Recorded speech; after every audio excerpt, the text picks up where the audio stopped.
We're going to give a full preview and predictions. UFC 326 tomorrow or Saturday. Yeah, we're going to skip some of the super early prelims and just go into regular prelims, starting with this flyweight bout right there. Cody Durden taking on Niam Jargo to Mendembro. All right, so let's recap. I think right now we looked at some of the odds a couple hours ago. I haven't checked recently if they've shifted much or not, but right now Cody Durden's opponent is the slight favorite, minus 162. Let's just reflect a little bit on Cody Durden's past few fights. He's on quite a losing streak. He's lost 3 fights in a row. He's lost Alan Nascimento, Jose Ochoa, and to Joshua Van, who is, as we know, current flyweight champ. But before that, he got the nice ninja choke versus Matt Snow, but 2 more losses even before his most recent win. So he's lost his last 5 out of 6 fights. So not looking very good for Cody Durden. He is like 30. He's 34 years old, Cody Durden. Taking on a UFC newcomer. This name is just absolute nightmare to pronounce. Niam Jargo to Mendembro. That's Cody Durden's opponent. Let's see. I don't know. I think this is his debut, but let's just double check here. Cody Durden, like we said, lost his last 5 of 6. Niam Jargo, however, is 9-1. Much younger, just 27 years of age. Yeah, so he's coming off a little bit of a run on that road to UFC series. So I guess not technically his UFC debut. But yeah, his last win was just back in August. He beat Terrence Saturn by anaconda choke. But before that, he had a loss, but his only loss. So Niam Jargo, right there, he is 9-1. Like we said, 27 years old. So he is 7 years younger than Cody Durden.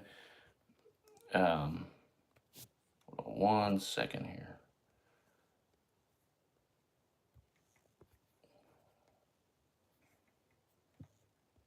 All right, forgot to put do not disturb on.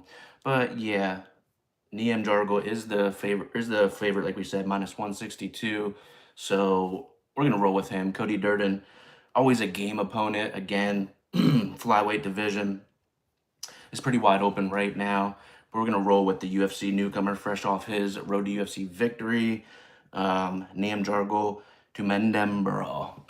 Probably butchered that, but let's move on to the second fight of these prelims. Right here, we got Ricky Tercios taking on Alberto Montez. Ricky Tercios 13-5, Montez 11-1. Let's look back at the last few fights for both of these guys. Ricky Tercios, I don't want to use ESPN. Ricky Tercios, like we said, 12-5. He's coming off a couple of losses. His last fight was January last year, so a little over a year layoff for Ricky Tercios. His last fight, he lost to Bernardo Sopage. And then his fight before that, he lost to another guy on this card, Chiwiwi Raul Rosas Jr. So 2 losses back-to-back is what Ricky Tercios is up against. And let's just check out his opponent, Alberto Montez. I think he's pretty new to the UFC as well. He's 10-1. He's 31, so kind of thought he was a little bit younger than that. But in any case, yeah, he's coming off of his Contender Series victory. So official UFC debut for Alberto Montez.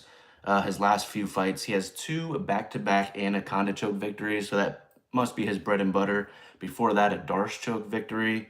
And then another, back in 2021, he has another anaconda choke victory. So he seems to love going to that. Let's look at the odds here. I'm pretty sure, I know he's the favorite. I don't know how much.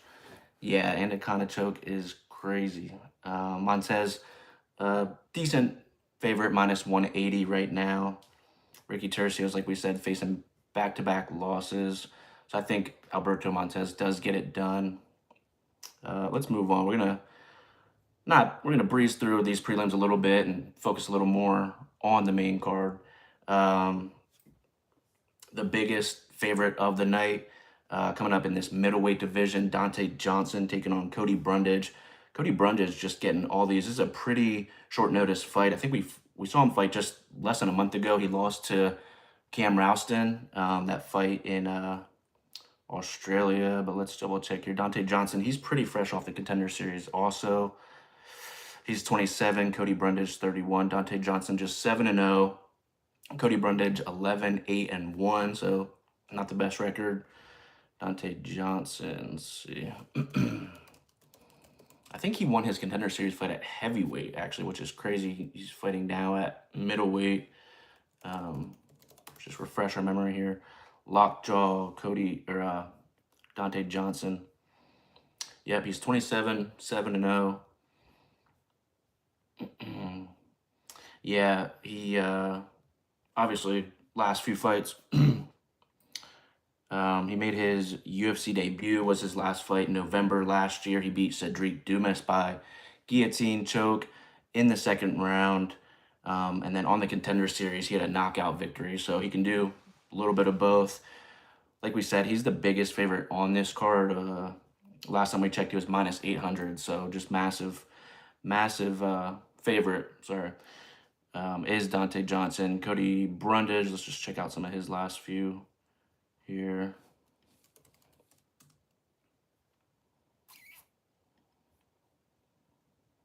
Yeah, I know his last fight was Cam Rouston, and that was a loss. So this is a pretty short notice fight for Cody Brundage.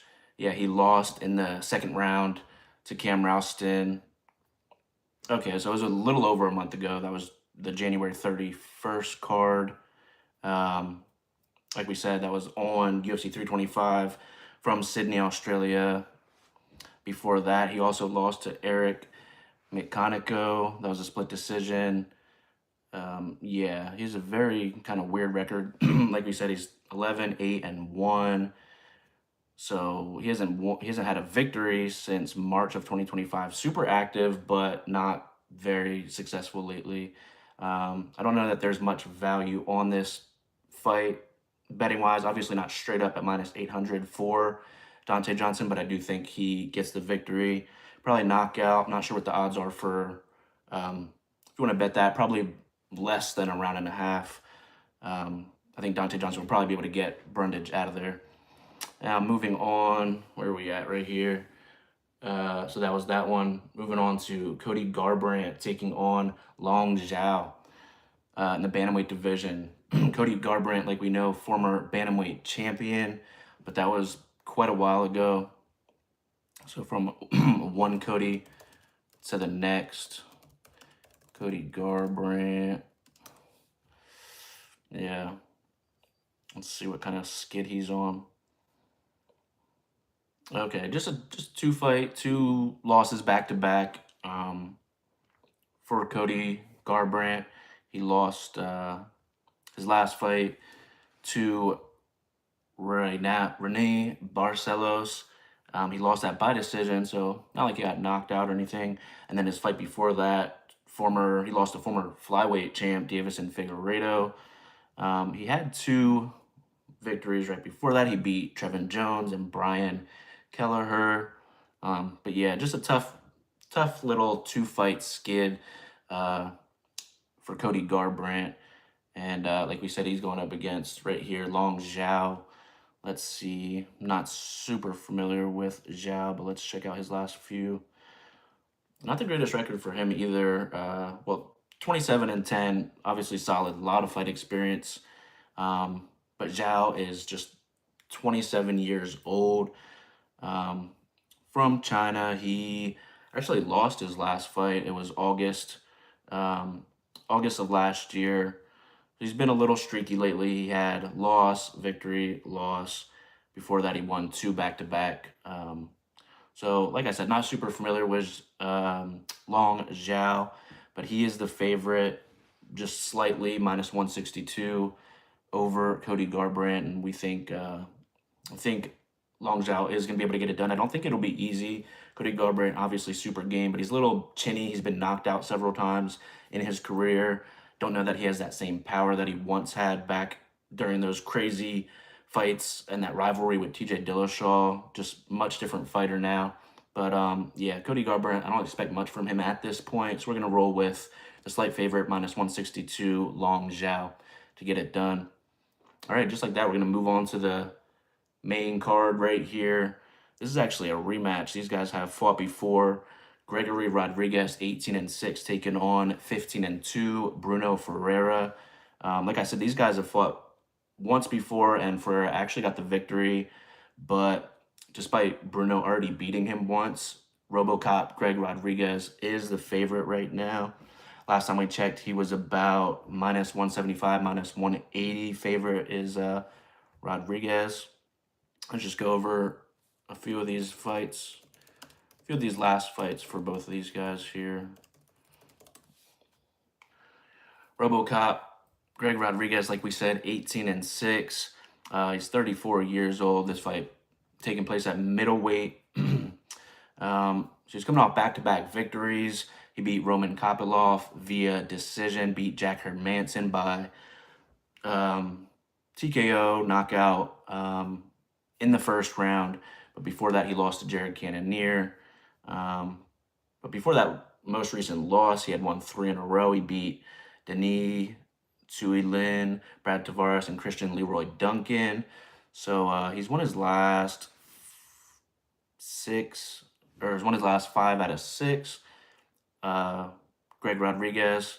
Let's check out Bruno Ferreira. Like we said, he already beat Rodriguez, but that was back in 2023. So a little over 3 years. That was January 2023. So they get this rematch. I'm not quite sure. I guess it's just kind of how the stars align for both of these guys.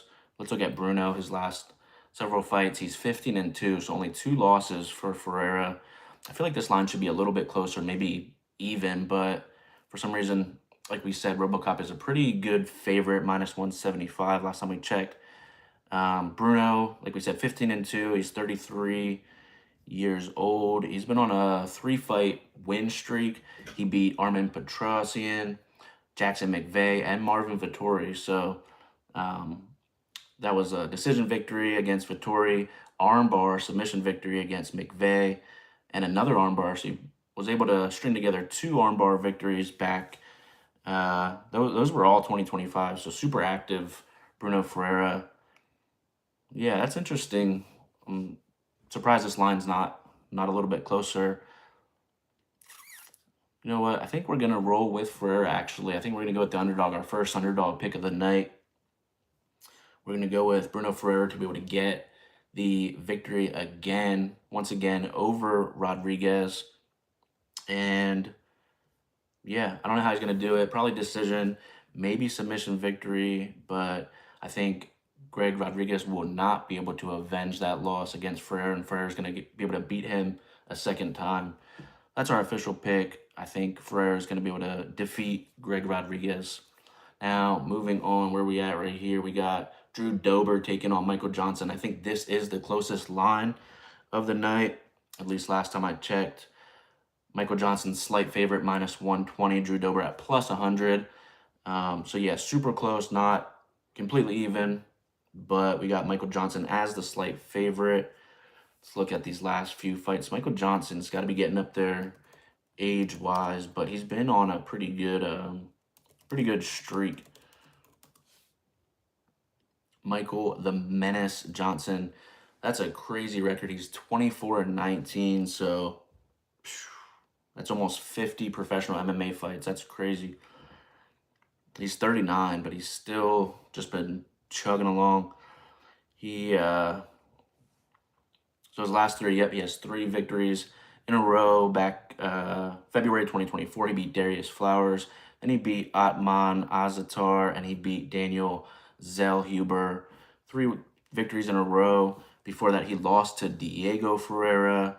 Was a little streaky there. Wow, back in 2019 and 2020, he was on a 4-fight loss streak and then was able to bounce back 2022. He knocked out Alan Patrick and then lost to Jimmy Malarkey, beat Mark Diakis, and then, like we said, lost to Diego Ferreira. But Michael Johnson, nearly 40 years old, has strung together 3 victories. That's probably why he's the slight favorite right now.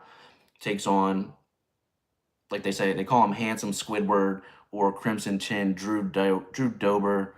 He has almost as many fights, so nearly 100 pro MMA fights between both these guys. Drew Dober, 28-15, so just slightly better overall record for Michael Johnson. Doesn't mean too much. He's 37 years old. Like we said, Michael Johnson, 39. Drew Dober's last few fights, he was able to get a stoppage in the 3rd round over Kyle Propolic. Honestly, I don't even know who that is, but before that, he lost 3 in a row. Drew Dober, he lost to Manuel Torres, Jean Silva, and Renato Moicano. So has a victory in his last fight, but before that, he was on a pretty bad skid there. Like we said, Michael Johnson is the slight favorite. I think Michael Johnson is going to be able to get it done. I don't know if either of these guys are going to be able to stop the other one, but I do think Michael Johnson will get the victory. Probably decision. He might be able to drop him and finish him, but I think this fight goes the distance, and I think Michael Johnson does get the victory. All right, moving on to the 3rd fight. Where we at? Right here. Chi Wee taking on Rob Font. Let's check it out. This is one of those where I thought the money line should have been a little bit closer. Right now, or last time we checked, Raul Rosas Jr. is -238 versus Rob Font, which I think is a little bit stretched of a line here. Rob Font, we've seen him turn away contenders, up and comers in the past. Obviously, he's getting up there in age. Raul Rosas Jr. still super young, so let's reflect on these guys' record a bit.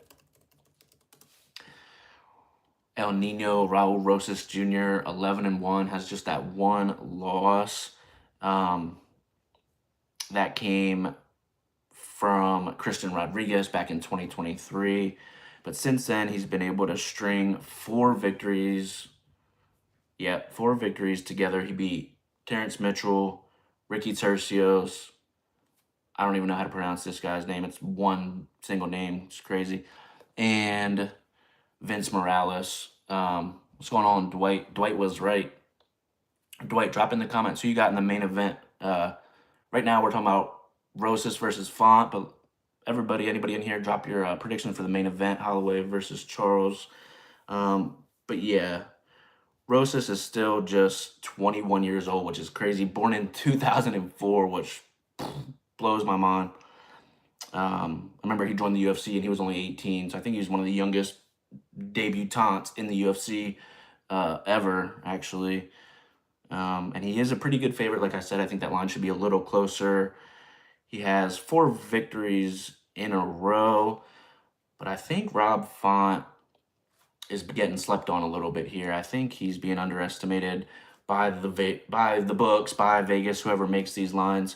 So we got, I mean, this is a grown man, 38 years old, Rob Font, taking on just 21-year-old Raul Rosas. Like I said, I feel like this line should be a little bit closer. Let's check out some of Rob Font's last several fights here. Rob Font, 22-9, obviously much more experienced. A lot more losses as well come with that. Like we said, he's 38 years old.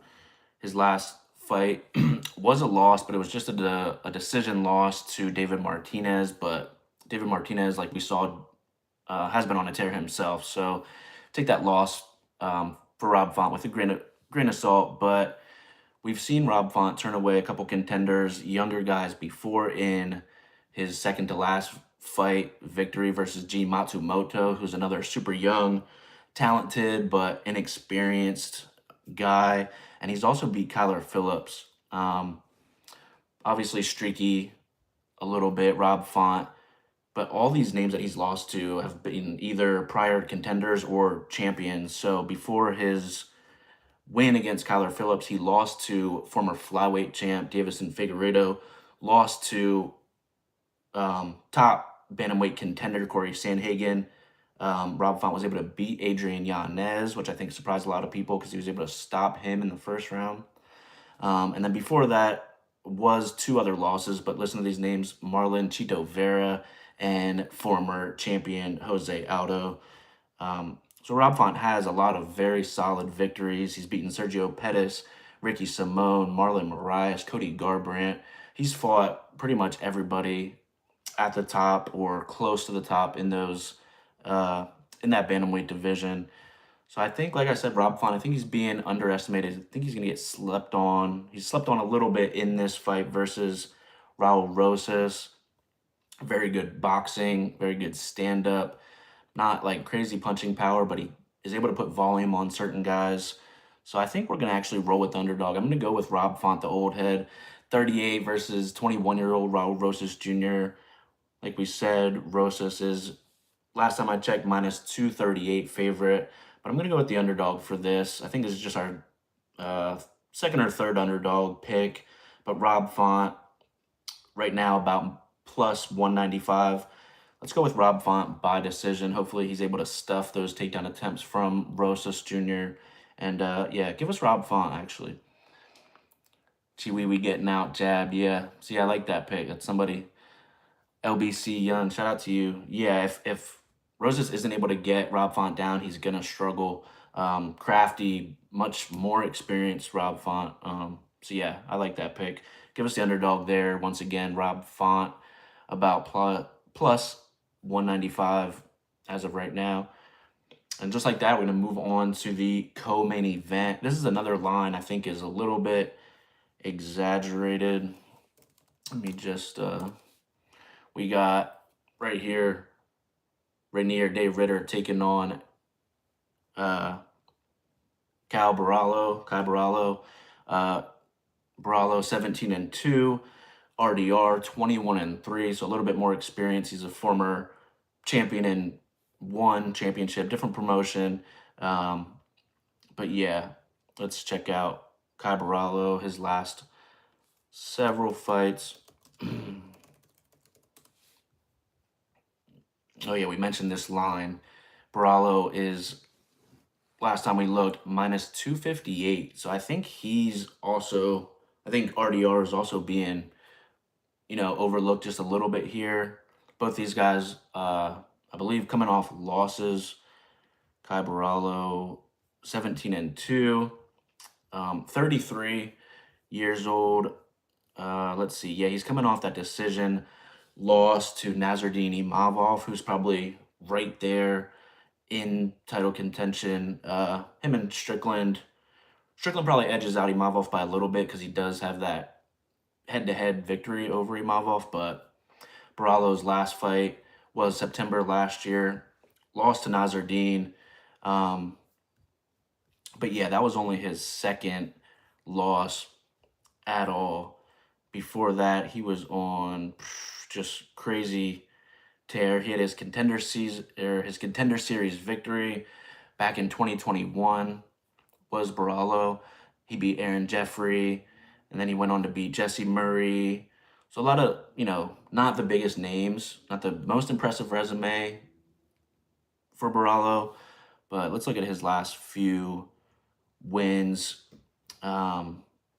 He has a victory in grappling over Brendan Allen, which is funny because that's actually RDR's last fight and loss, but that was MMA, obviously very different. But I think a lot of people look at Barallo and just think big, crazy physique, knockout power, but he does have a grappling victory very recently under his belt. But MMA wise, like we said, his last fight was a loss to Imavov, but then before that, he was able to beat some pretty interesting names. Jared Cannonier, obviously we know he has tons of power, but a little older. Paul Craig, Abus Magomedov, Michael Oleksiejczyk, Magmud Muradov, Armen Petrosyan. So yeah, before his last fight, he strung together, let's see, nine victories in a row, but his last fight was a loss. But again, he lost to top contender Imavov. So pretty close there. That's why I don't think this line should be as far apart as it is. RDR, I already mentioned his last fight was a loss to Brendan Allen.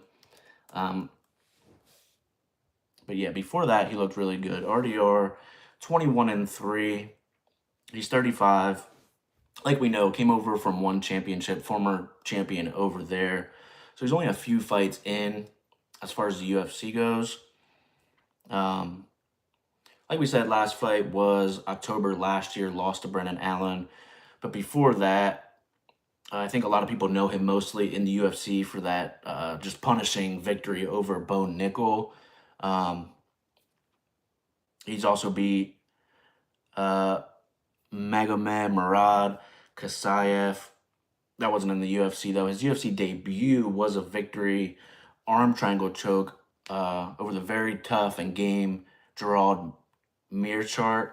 And then he went on to beat Kevin Holland, beat Bo Nickel, and then he beat Robert Whitaker, which I was a little iffy about. I think Whitaker actually won that fight, but officially he did beat Rob Whitaker July of last year by split decision. Very close fight there.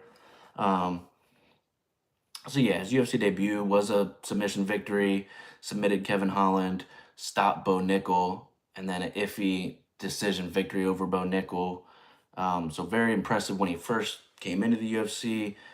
Not so much in his last two, very close against Whitaker, and then the loss to Brendan Allen.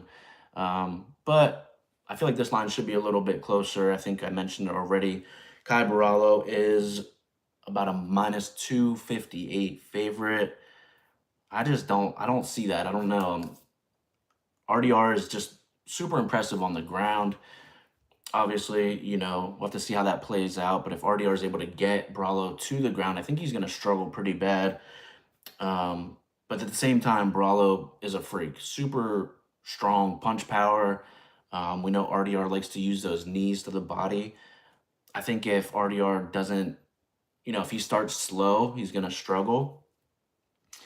I think his best bet, like I said, just trying to drag Brawlo to the ground and look for that submission, which he's very good at doing that. I want to pull the trigger and say RDR is going to get it done as the underdog, but I'm just not sure. I think Kai Barallo will be able to get the victory. I just don't know that he should be minus 258. Yeah, RDR is a bit awkward, maybe slow. Get why Barallo's a favorite. RDR can take him down, cut angles.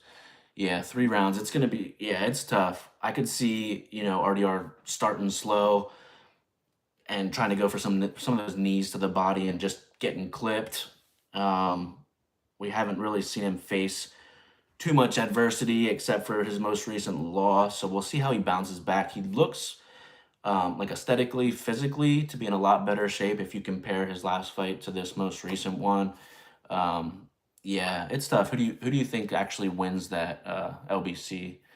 I'm gonna go with Kai Barallo, but I think it'll be a close fight. I think it'll be pretty close. Maybe like a TKO finish for Barallo in that last round, but this could very well go to decision also. Yeah, Barallo by decision. Um, RDR's got to start fast. He's got to not wait to look for those takedowns. If he's able to have success there, that's a very different fight. But if he tries to just play that stand-up game, it's gonna be tough. So I'm gonna go Kai Barallo, but like you said, yeah, close, way closer than I would suggest. I agree with that sentiment 1000%. Um, yeah, appreciate you tapping in and joining me with some comments there. Make sure you subscribe. Um, yeah, and now just like that, we move on to the main event. I think this is going to be a little anticlimactic because some of these fights, like I said, Rob Font, Raul Rosas Jr., Barallo versus RDR. I think a lot of these fights on the main card are going to be very close, except for this one, except for this main event. Obviously, we all know these guys. Max Holloway coming off that he played spoiler in Dustin Poirier's retirement fight, got the victory there. I didn't expect him, honestly, to look that good against Poirier, but he's looking better and better at 155 as of late. Obviously, that crazy, sensational knockout over Justin Gaethje at UFC 300. But more recently, that win versus Poirier. Max Holloway, let's just, for officially look at some of these fights, his last few. little deeper dive here. Max Holloway, man, just this resurgence of his career has been awesome to see. Obviously, had those super close fights where he lost, dropped the title at featherweight to Volkanovski, wasn't able to get it back. We know how that went. And then to see him get knocked out by Topuria was tough. But then these last few have been just awesome to watch him be able to bounce back and kind of, a little bit of a resurgence lately for Holloway. Um, yeah, so last fight, July last year, Dustin Poirier retirement fight. Max Holloway was able to get it done. Unanimous decision, unanimous in every sense of the word. But before that, October 2024, he was knocked out and stopped. Got that title opportunity against Topuria. Lost that. Just that was rough, I think, for everybody to see Holloway get knocked out in that fashion. But Topuria has been able to do that to almost everybody. Like we said right before that, beat Justin Gaethje, just one of the most crazy highlight victories, obviously in UFC, UFC history. Justin Gaethje, that overhand right, points down, 1 second left in the very fifth and final round. So we know that. Before that, he was able to beat Korean Zombie, actually retired him. So he kind of retired two people lately. Korean Zombie and Dustin Poirier. Before that, he beat Arnold Allen. And yeah, he got that, what was it? Yeah, that trilogy fight versus Volkanovski. That's all the way back in 2022 now. Wow. That seems so long ago. But like we said, very nice resurgence lately for the career of Max Holloway. And let's just check out Charles' last few. Just to be exact, Charles Oliveira, 36-11. Obviously, crazy experience. He's 36 years old now. Um, okay, I actually forgot about Charles' last fight. I was thinking he hasn't fought since Topuria, but he does have a victory October last year. He beat Gamrot by rear naked choke, so he's able to bounce back a little bit on his own. But yeah, before that, just nasty. It was nasty to see him get knocked out in that interim lightweight. That was Topuria's first step up, the interim lightweight championship fight, Charles versus Topuria. We know how that went. But before that, he was able to beat Michael Chandler by decision, lost to Arman Sarukian, but that was a very close fight. That was on UFC 300 as well. So same card that Max knocked out Gaethje. Charles lost. Just a very razor thin, close decision to Arman. Before that, he was able to beat Darush, and he lost to Islam Makhachev, like we know, by arm triangle choke. That was back in 2022. So yeah, just a little bit streaky lately for Charles. He is coming off a victory, but I don't know. I feel like some people are thinking, if Charles is able to get him to the ground, I don't think it's going to be that close. I think Max is going to be able to piece him up pretty, I don't want to say easily, but very decisively. I think Max is not going to let him get close. I think Charles isn't afraid to stand there and bang, which is scary. I think, like most people are saying, he's got to move forward, look for a takedown, but he hasn't done that offensive grappling. Um, his last fight, he did win by submission, but he tried to stand there and bang with Topuria. We saw what happened. And he was able to beat Michael Chandler, but Michael Chandler not that impressive in the last few years. So I think this is going to be very one-sided. I don't know if Max Holloway will be able to finish Charles, but I think he's going to dominate. This could look, I hate to say it, but sort of like those fights, Max Holloway versus Calvin Kattar, or Max Holloway versus Brian Ortega, where he just stood there and boxed their ears off for 4-5 rounds, whatever those fights were. I think it's going to be very one-sided traffic in the favor of Max Holloway.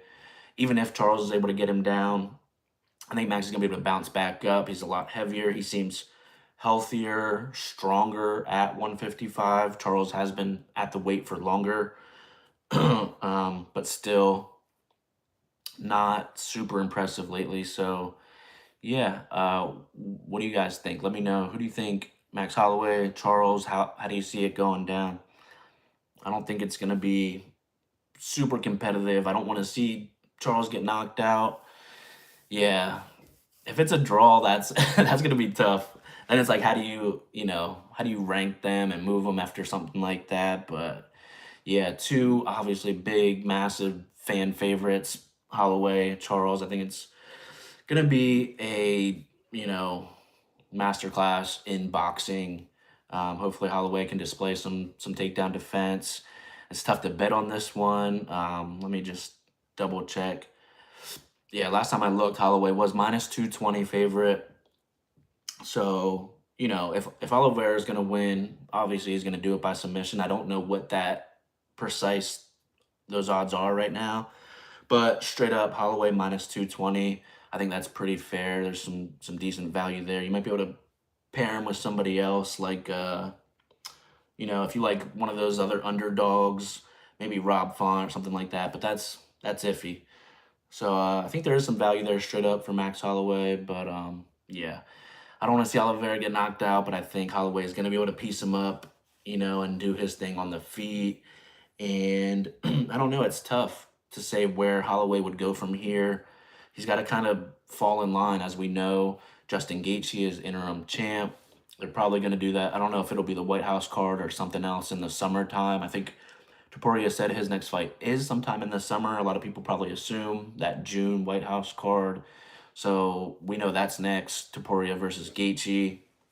If we're looking to future match make a little bit, I think Topuria handles Gaethje with ease.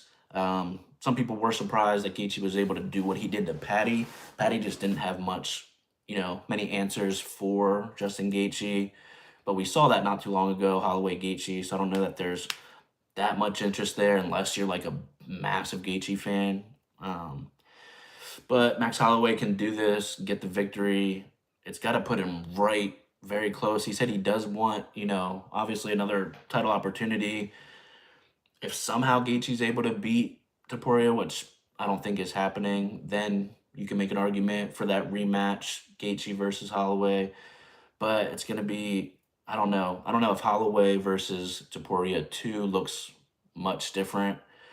Again, Holloway has looked better at lightweight, not like shriveling himself down to 145. So maybe he would do better. I don't know. It's a lot of what ifs, but yeah, those are my official predictions. I'll just run through the main card one more time. Where we got the first main card. Yep, right here. RoboCop. Greg Rodriguez versus Bruno Ferreira at middleweight. That is a rematch, like we said. But I think Bruno Ferreira is going to be able to get it done. And RoboCop won't be able to avenge that loss. So yeah, just run through the main card again. Give me Bruno Ferreira. Give me Michael Johnson. Give me Rob Font to upset Chiwiwi, Raul Rosas Jr. I think Rob Font, the underdog, gets it done. Co-main event, I think Kyle Barallo does get the victory over RDR, but it's going to be close.